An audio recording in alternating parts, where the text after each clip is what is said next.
कि शिक्षा मंत्री सोच रहे हैं जैसे चाहेंगे वैसे इस देश को चलाए। 8 का 10 लाख, 9-10 का 15 लाख, 11-12 का 20 लाख फिक्स है। सरकारी नियोजन इकाइयां भ्रष्ट का नामो सामो सीफू फाफू सबको नौकरी लगा दिया। एगो भतीजा को लगा दिया, वो जेल में से निकला, उसको कुछ नहीं बुझा। तो नॉन मीडिया कर दिए हम, कैसे कर दिया? मंत्री जो है ना शिक्षा विभाग को कमाई का जरिया बना लिया है। वो शिक्षा विभाग को कमाई का जरिया बना लिया। तो हम लोग के साथ ऐसा ट्वीट कर रहे थे जैसे खिसेनी बिली खम्बा नोचे। यू क्वालिफाइड, मेरिट क्या होता है आप नहीं जानते हैं?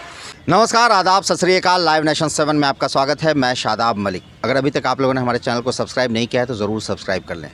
बिहार में रोज़गार की मांग लगातार होती रही है और हो रही है, और ऐसे में लगातार छात्र सड़क पर नज़र आते हैं। लगातार छात्र और अभ्यर्थी कभी आयोग के सामने तो कभी गर्दनी बाग में धरना प्रदर्शन करते हैं। मांग और मुद्दा सिर्फ एक होता है और वो होता है रोज़गार का। और ऐसा ही मामला है STET के अभ्यर्थियों का, जिन्होंने परीक्षा दी, परीक्षा पास किया और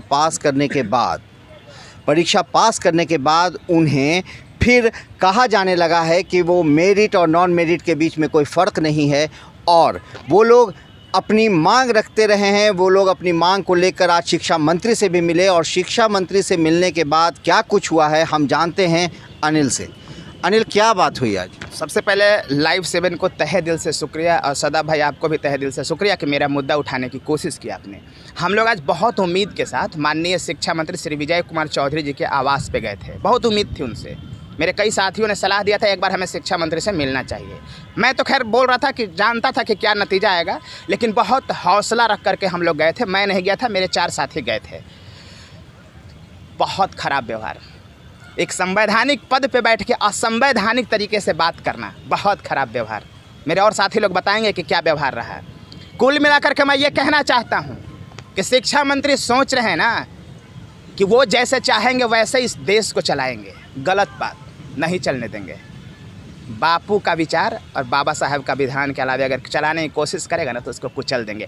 विज्ञापन से हटेगा कौन? माई के लाल पैदा लिया जो विज्ञापन से हट जाएगा? विज्ञापन से हट जाएगा कोई? विज्ञापन पे आधार पर मैंने फॉर्म भरा था। अरे आपने फॉर्म भरवाया था, कहा था ना कि क्या मेरे शर्तों से सहमत हो? मैंने शर्त के साथ फॉर्म भरा था। आप विज्ञापन से हट जाओगे? आज कहते हो कि विज्ञापन का कुछ नहीं महत्व है। 3 साल तक मैंने ज़िंदगी, बेहतरीन ज़िंदगी के 3 साल दे दिए। अरे ज़िंदगी दाव पे लगा के 400 किलोमीटर मैंने परीक्षा देने गया था जब कोई घर से नहीं निकलता था। आप कहते हो विज्ञापन का कोई मतलब नहीं है? विज्ञापन का कोई मतलब नहीं है। सोचा समझा एक षड्यंत्र का नतीजा है। सोचा समझा षड्यंत्र का एक नतीजा है कि हम लोगों को विज्ञापन को निरस्त करके उसके चयन प्रक्रिया को टेम्पर्ड करके हम लोगों को नियोजन इकाई भेजा जा रहा है। क्यों नियोजन इकाई भेजा रहा है? 1 to 8 का 10 लाख, 9-10 का 15 लाख, 11-12 का 20 लाख फिक्स है सदाब भाई। और हमें कौन फिक्स किया कर रहा है अब ये तो नहीं पता। सारे अधिकारी नियोजन इकाइयां भ्रष्ट का अड्डा। कुछ दिन पहले भी एक वीडियो वायरल हुआ। एकदम वो तो कह रहा था ना कि नामो सामो सीफू फाफू सबको नौकरी लगा दिया। एगो भतीजा को लगा दिया, वो जेल में से निकला, उसको कुछ नहीं बुझाता है। और कह रहा था कि हमारा पैरवी बड़ी हाई रहता है मंत्री जी के पास। और क्या कह रहा था कि हम सब यहाँ पे सबका शेयर बटा हुआ है। BDO साहब, CO साहब, DDC, DO, कर्मचारी, BO सब शेयर लेता है। हम ये कहना चाहते हैं कि आप जो हमें नियोजन इकाई में भेज रहे हो और वहाँ पे तैयारी करके बैठा है वो, और वहाँ पर भी पैसा भी दे के, कल है ना रो रहा था भागलपुर में, चाहे चिल्ला करके एक अभ्यर्थी रो रहा था। 6 लाख पैसा दिया, वो फंस गया। मैंने वहाँ पैसा दीजिएगा ना तैयो नहीं होगा। आप मेरिट में है ना, अब आप पैसा दीजिएगा ना तैयो नहीं होगा। पैसा लेके भाग जाएगा, क्योंकि पैसा चुपके से लेता है वो। तो हमारा ये कहना है कि जो आप सोचा समझा षड्यंत्र के तहत जो हमें नियोजन इकाई में भेज रहे हो, इसे कतई बर्दाश्त नहीं करेंगे। हम विज्ञापन से रत्ती भर नहीं हटने वाले हैं। बिंदु अगर हटा दोगे ना तो धुआं उड़ा देंगे पटना में। मैंने पहले भी कहा है, तनिक भी समझौता नहीं करने वाला है, पहला बात। दूसरी बात यह है कि कोई अगर ज़बरदस्ती करने के लिए तुला हुआ है तो हम भी ज़बरदस्ती करने वाले हैं, और हम ऐलान जंग का ऐलान करते हैं। मेरे साथियों, मैं 30,675 अभ्यर्थियों से अपील करता हूं कि याचना नहीं अवरण होगा, तैयारी कर लेना है। भीख मांगने से अधिकार नहीं मिलता, अधिकार के लिए छीनना पड़ता है, और हम छीनेंगे। और कौन माई के लाल पैदा नहीं लिया जो मेरे अधिकार को मार दे। हमने पहले भी कहा है कि हम बाबा साहब को सिर्फ जानते हैं, दूसरा को हम नहीं जानते। किसी का मन गढ़ंत नियम को मैं जान लूँगा और मान लूँगा। हम कौन बांग्लादेश से आए हैं का कि बर्मा से आए हैं भाग के? छाती पर चढ़ के अधिकार को लेंगे, और कोनो माई के लाल नहीं जो हमारे अधिकार को। तो आज जो आप लोग शिक्षा मंत्री से मिले, तो ऐसे में आप लोगों से क्या बात हुई, क्या शिक्षा मंत्री ने मेरिट और नॉन मेरिट की भी एक बात बहुत सामने आती है, जिसे लेकर क्या कुछ कहा देखिए शिक्षा? उनका बात एकदम फिक्स है कि मेरिट नॉट मेरिट अर्थहीन होता है, मेरिट अर्थहीन होता है। अगर मेरिट अर्थहीन होता तो शिक्षा मंत्री आज मुख्यमंत्री न बन जाते। मुख्यमंत्री क्यों मुख्यमंत्री बने हुए हैं? क्योंकि उनमें मेरिट है, इनमें मेरिट नहीं है तो शिक्षा मंत्री बने हुए हैं और दिन में 4 बार झूठ बोलते हैं। सारा वीडियो रिलीज करूंगा उनका, मैं आनंद किशोर जी का वीडियो रिलीज करने वाला हूं। विज्ञापन के प्रति बिहार के 12 करोड़ जनता से मैं आह्वान करता हूं, बिहार के बुद्धिजीवियों से मैं आह्वान करता हूं, माननीय उच्च न्यायालय और उच्चतम न्यायालय के महान न्यायाधीश महोदय से मैं अपील करता हूँ, आह्वान करता हूँ, और बिहार के सारे पत्रकार बंधुओं से मैं आह्वान करता हूँ कि मेरे हक और अधिकार को मारने का कोशिश किया जा रहा है महोदय, हमारी रक्षा की जाए। आखिर कब तक बर्दाश्त करेंगे, कब तक बर्दाश्त करेंगे? और इसीलिए हमने 4 अक्टूबर से ऐलान कर दिया है, हम लोग अनशन करने जा रहे हैं, अनिश्चितकालीन अनशन पे बैठ जाएंगे सरकार के खिलाफ। और मैं सभी 30,675 अभ्यर्थियों से अपील करता हूं कि मेरे साथियों कफन बांध के निकल जाओ अपने अधिकार की रक्षा के लिए, वरना यहाँ हक मारने की ये धरती बनी है और अपनी हक को मारी जाएगी। मैं पहले भी कहा था ये लोग भीख मांगने से अधिकार नहीं देने वाले हैं, अधिकार छीन के लेना पड़ता है और छीन के हम लेंगे। शिक्षा मंत्री वही पुराना जो बात बोलते हैं रटा वही फिर से वो बोल दिए। हम लोग पूछे कि सर मेरिट और नॉन मेरिट को आप एक कैसे कर सकते हैं? बोले कि नहीं तो नॉन मेरिट एक कर दिए हम। कैसे कर दिए आप एक?